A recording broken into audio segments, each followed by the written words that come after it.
I would definitely show you, oh, I think this is unsubstantiated, this is not verified, and that gives you the room clarity, to yes, to know whether that thing is true or not. I wanted to ask you this question since you're in the studio. What is your take on the recent agitation of state police? State police, from reports, expert opinions, data, etc., is needed in a way. But then the question is, what about implementation and use? Of course, you know that the political class, the elites, find a way to use security agencies to their advantage. For instance, there are less police officers in Nigeria to cover every citizen. There is the, I think, threshold from the United Nations that according to so number of citizens that there should be attached police officer. And we've got the deficit already. The workforce of the police is very, very minimal. But then most of these police officers are attached to VIPs and VVIPs. So now imagine if you do state policing. I'm not against it. I'm not for it or against it.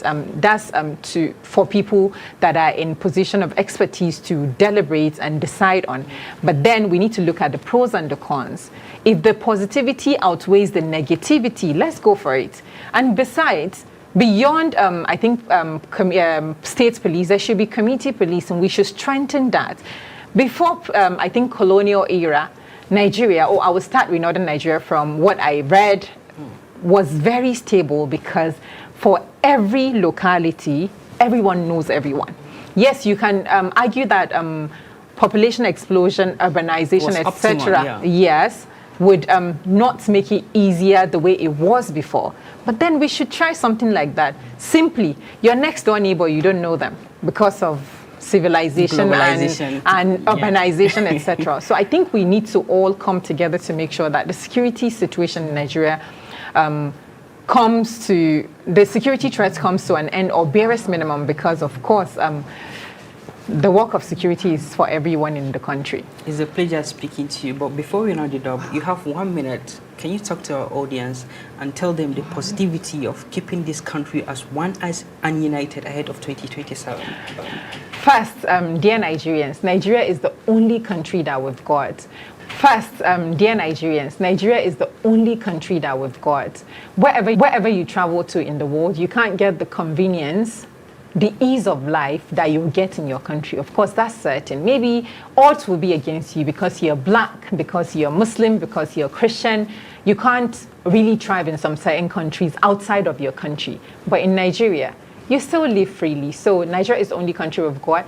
Irrespective of our maybe ethnicity, religion, we should come together as one and fight the monster that is trying to keep us apart. The people that feel they can use religion, ethnicity to put us apart just for their political gains. We need to wake up from this, and Nigeria is the only country we've got. Thank you. Thank you so much for speaking to us, and it's a pleasure speaking to you. Thank you too for having me. Thank you so much.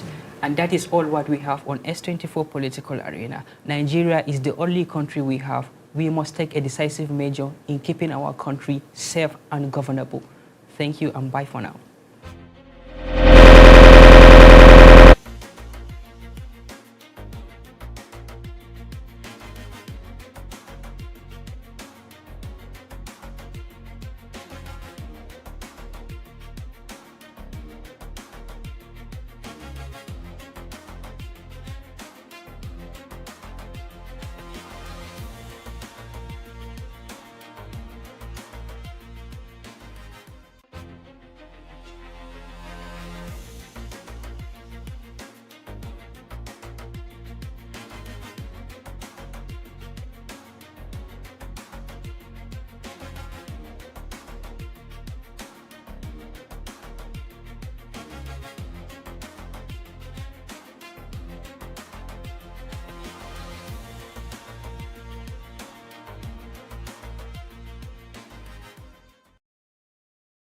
My final question, I want to kind of focus on technology and the use of technology. Now, I know from looking at your Instagram feed and reading your Substack that you're very widely read and you're very knowledgeable through international relations and, you know, reading papers and watching documentaries and all this sort of stuff. You do your homework before a single thing comes out the tip of your fingers or a word comes out your mouth. So I know you're very kind of thoughtful with these things.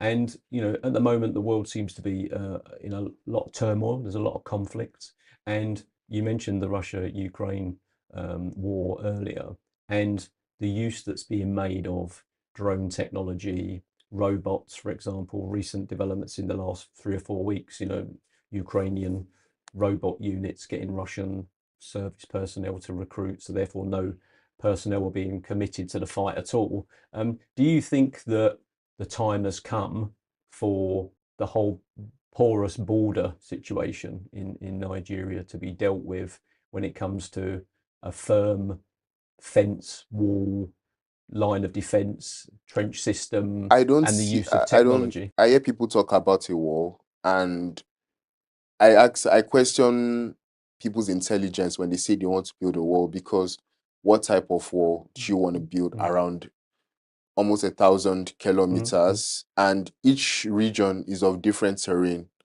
We can't cover that, so we have to apply technology to this, But building a wall doesn't solve the problem. You can fence your house, but if your neighbor's house is porous, they'll still keep scaling your fence and attacking you. And looking at what's going on in West Africa, Mali, Burkina Faso, Niger, they are all going through a very bad situation. And these countries need to be stabilized for Nigeria to stabilize. Because now, if we look at recently the uptick in Boko Haram's and all the insurgents' activities, you see that it happened when the French left the Sahel and the US left. So there's no longer cooperation. Security ties changed, meaning they had ties with the French. Back in 2014, 2013, Jonathan had gone to, the former president had gone to France, and there was a security agreement between the French government, Nigeria, and the Francophone countries in tackling insurgency, which is what led to the multinational joint task force, which is operating, which I don't really know to what capacity currently, but these states need to collaborate. The whole West Africa, the whole ECOWAS needs to collaborate. That's why I was even happy when I heard of a joint task force, but not a joint task force because at the end of the day, insecurity is what has led to all the coups in most of the Francophone countries. So ECOWAS needs to come together and build a more robust strategy in addressing insecurity.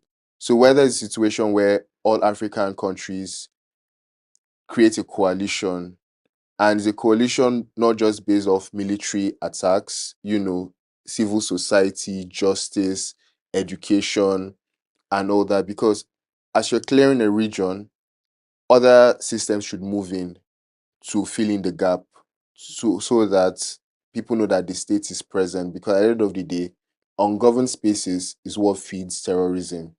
If we look at this others to the main Sahel countries like Niger, almost one part of Niger is run by the terrorists, one part is run by the government, and is a similar situation with Burkina Faso and Mali. So ungoverned spaces need to be put in check. If not, it's just going to be a cascading situation. Already, JNI are making incursions into Benin Republic. Nigeria has deployed troops and assets in Benin Republic to assist them in this whole situation, because if Benin Republic falls, Nigeria falls, because that means these people have the Western corridor to come into Nigeria more effectively. And the Western region, if you look at the geography, it's very, very dense vegetation. It's a forest, basically, which is prime location, which is prime real estate for these terrorists. They want to be there. They don't want to be in the cities. So we need to have a check on all ungoverned spaces around Africa, or better still, West Africa, and close the envelope on them. That's just the best thing. But a holistic strategy needs to be developed in order to address this. Because at the end of the day, these are not foreigners. They're not coming from somewhere. They are actually Africans. So we're fighting an ideology. Can you tell us what you think happened from what you've seen and what you've read and your research?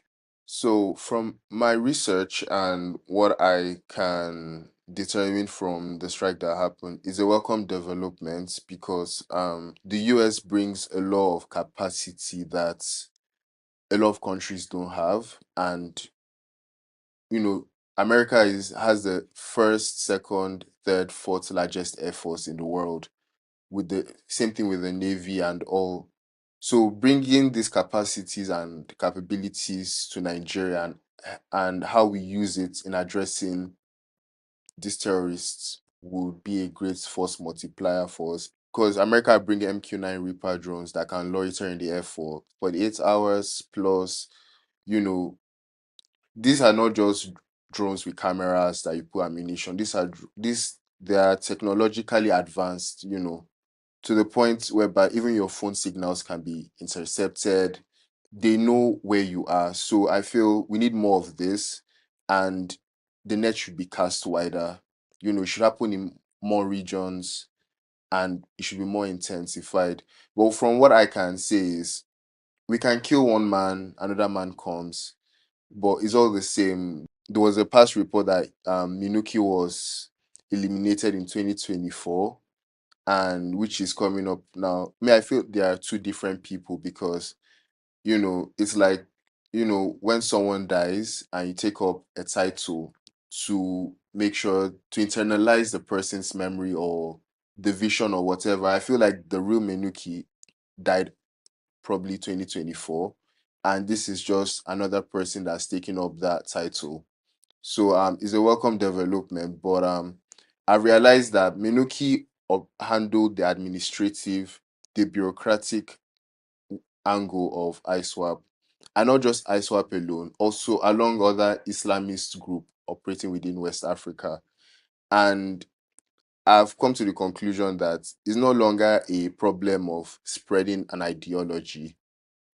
It's a thing of trying to rival the state, the Nigerian state, because it's a situation of whereby they are collecting taxes, they are paying salaries, they are paying pensions, they are doing welfare, they are creating infrastructure, and at the same time, Menuki was the one that handled that. So it just shows how sophisticated these people are, and they're not just some thugs with guns in the forest somewhere. In order to fight bureaucracy, you can't fight bureaucracy with bullets. You fight bureaucracy with bureaucracy. So it's how efficient your own system can be to override the other system. I feel Donald Trump, America and Nigeria basically took out an existential threat to Nigeria, and it's a welcome development.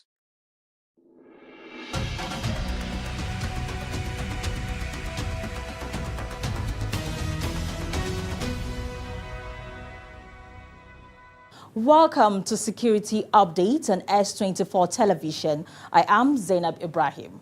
Nigeria's security concerns continue to draw renewed attention as authorities intensify efforts to disrupt terrorism financing and respond to fresh incidents of violence and kidnapping across different parts of the country.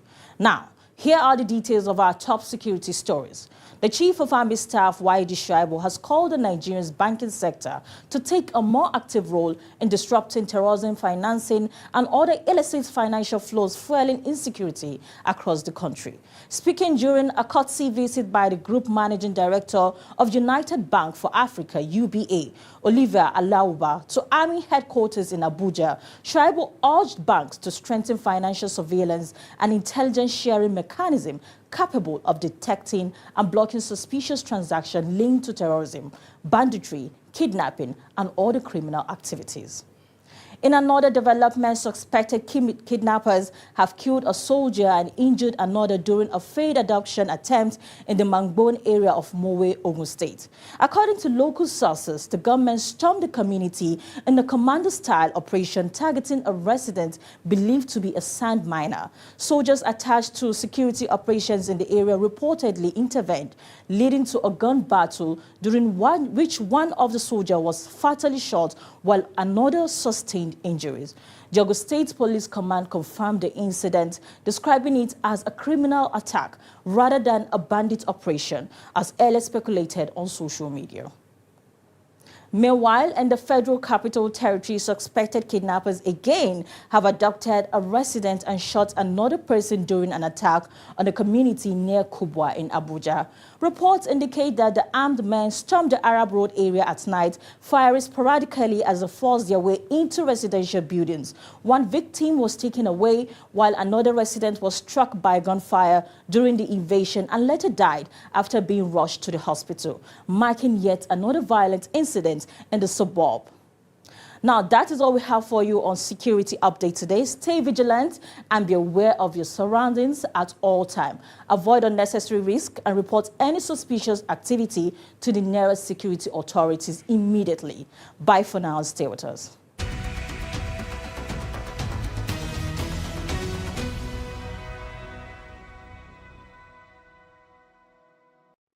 Data costs remain a major talking point among Nigerians. The federal government is working to expand digital access to millions, and technology companies are also introducing new tools to make the internet safer for children. Welcome once again to Tech Update, where we bring you the stories shaping the future of technology and digital innovation. To start with, MTN's Chief Executive Officer says mobile data in Nigeria remains among the 4 cheapest in the world. Despite growing complaints from users about how quickly the data bundles are consumed, the company maintains that Nigeria continues to enjoy relatively affordable internet access compared to many countries globally, even as concerns over data usage and value for money persist. Meanwhile, beyond the cost of staying connected, is also the challenge of reaching those who aren't connected at all. The federal government says it is partnering with the foreign investors, including China, to expand digital access across the country. The initiative aims to connect 20 million unserved and underserved Nigerians to digital networks, a move expected to boost communication, economic opportunities, and access to online services in remote communities. And while government and telecom companies focus on expanding access, tech firms are paying closer attention to online safety. Apple has expanded its child safety feature with enhanced parental controls. The new tools allow parents to whitelist or blacklist specific websites and applications. While permission requests can be sent directly to a parent's device for approval, the update is designed to give families greater control over children's online experiences and also promote safer internet use. And that's a wrap on today's Tech Update. Do stay informed and connected. I'm Gladys Asuko, and I'll see you in our next segment. Bye for now.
Welcome to Entertainment Update for today on S24 Rundown.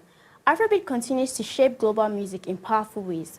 What started in West Africa is now a worldwide sound, with Nigerian and African artists heading major stages, topping charts and influencing pop culture globally. Through streaming and social media, Afrobeat spreads quickly, blending with pop, R&B, and other genres while still keeping its African identity. In film and television, the global industry is also evolving. Big blockbuster franchise still dominate cinemas, but streaming platforms have shifted attention towards short, high-quality limited series. Viewers now prefer fast, complete storytelling. At the same time, film production is becoming more global, with stories and projects emerging from Africa, Asia, and Europe, not just Hollywood. And beyond global spotlights, culture is still deeply rooted in communities that carry history forward. In central Nigeria, the Ibira people represent this living tradition. Their culture is expressed through music, storytelling, and festivals that have been passed down for generations. Beadwork and traditional attire reflects identity and pride, while masquerade performances connect the present to ancestral history. Even with modern influence, these traditions remain a strong part of everyday life in Ibira land, especially in towns like Okini. From global Afrobeat dominance to changing film and TV habits to the living traditions of the Ibira people, culture today exists on two levels: global visibility and local identity. And both continues to grow side by side. And that's all on Entertainment Update for today. I am Karimat Hassan. Up next is Sport Updates. Do stay tuned.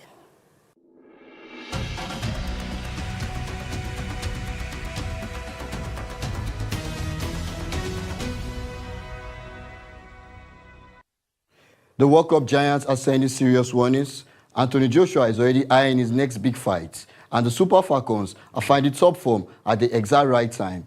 Welcome to your latest sports updates. We begin in France, where Michael Olise stole the show with a stunning hat-trick as Les Blues defeated Northern Ireland 3-1 in their final World Cup warm-up match. The Bayern Munich star was the standout performer in a frightening French attack that featured Kylian Mbappe, Ousmane Dembele, and Desiree Dou. Olise struck twice around halftime before completing his treble with a brilliant scoring effort in the second half. Northern Ireland believed threatened through Patrick Kelly, but France always looked locked in control as they wrapped up preparation for their World Cup opener against Senegal.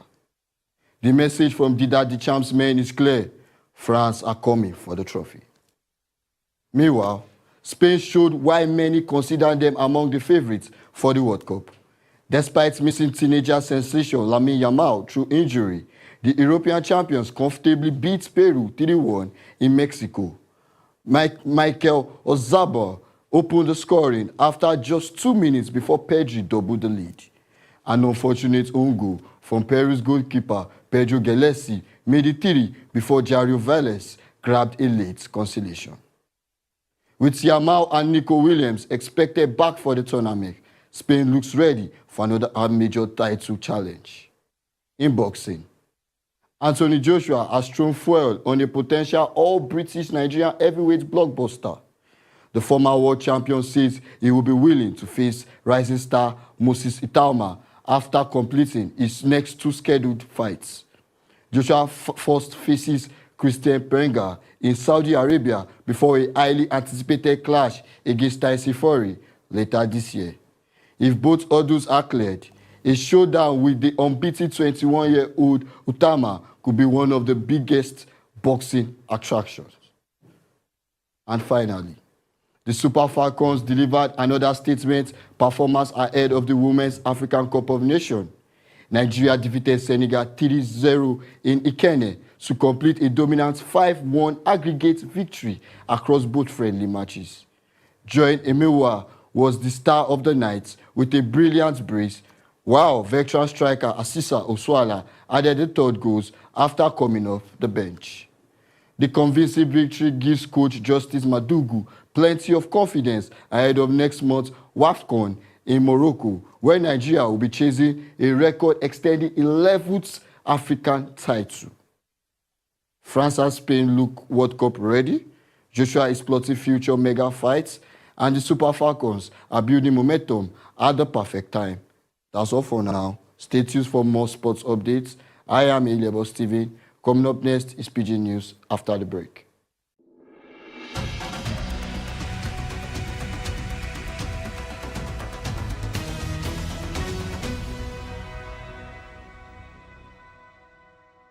I greet una my people. Plenty heavy matter dey ground today, from the state police where they want establish matter to the tension where they happen for inside South Africa. Here now the complete story. The Senate House don't talk about the state police matter. Nigeria Senate don't talk say them go start to chook mouth inside the state police matter this week as them they find a way to stop the big insecurity wala we will face for this country. Senate leader Opeyemi Bamidele tell newsmen say this state police matter now one of the cocoa where they put for inside the new constitution review where them they do. He say the Senate knows the Nigerians with their eyes clear and them ready to support change. We go make the country secure. Bamidele say them don't already they talk with important people and they look forward to see the law pass sharp. He adds say dem wan run the bill fast so e go fit reach the 36 House of Assembly before President go sign am. People wey support this matter say if local police dey, dem go fit gather information and catch criminal fast because na dem know their area pass. Gunmen don abduct 39 people inside Zamfara during reconciliation meeting. Police for Zamfara State don start dey trace gunmen wey carry 39 people go inside bush during peace talk wey dem arrange to bring peace. This thing happen for Magamin Didi local community inside Maradun local government area, Zamfara State. Police command say 47 people na travel go Fadama Forest to meet the parents of one suspected bandit leader wey dem dey call Jimo Smalley to see how dem fit settle the matter one-on-one make peace dey. But as dem dey do the meeting, the bandit leader waka enter with him boys and pack 39 people go unknown place.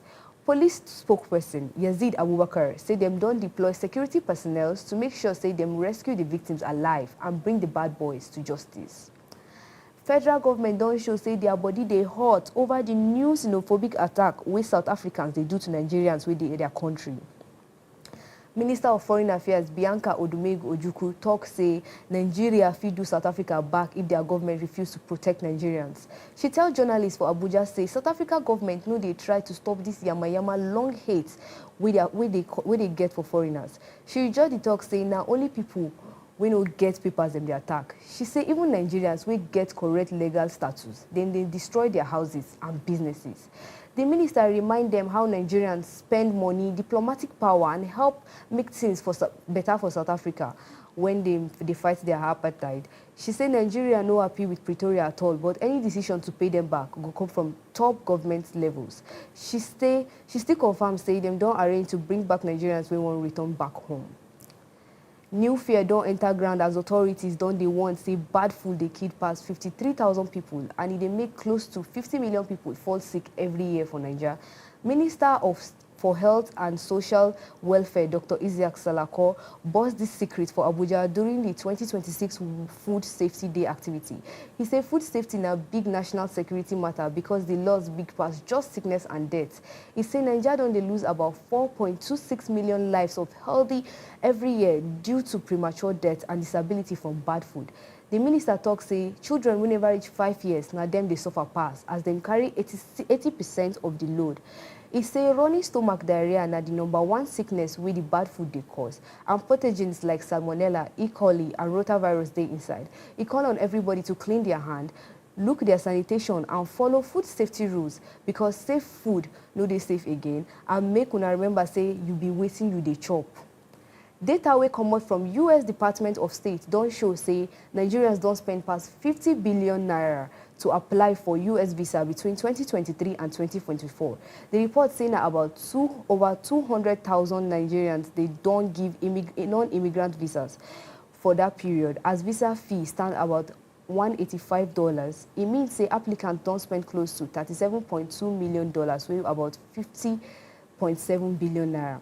Even with all this heavy money where they spend, the number of visas where they approve, it don't drop by 23%.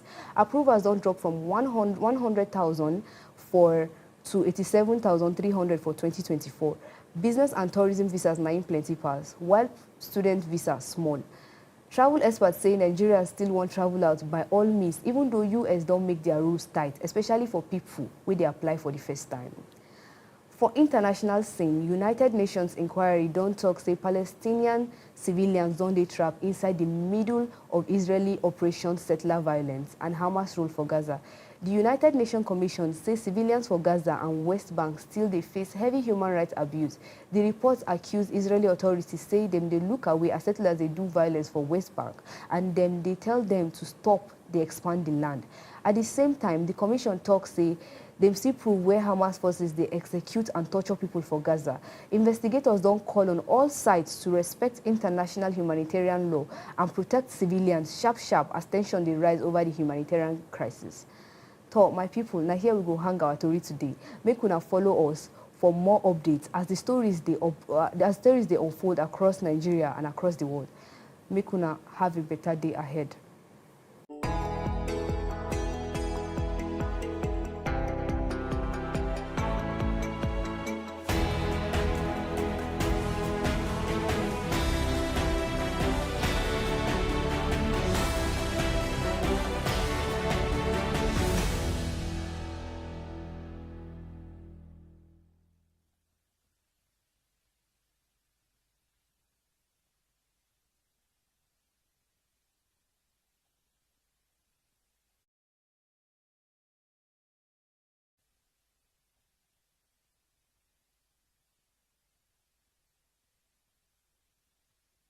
and breaking stories.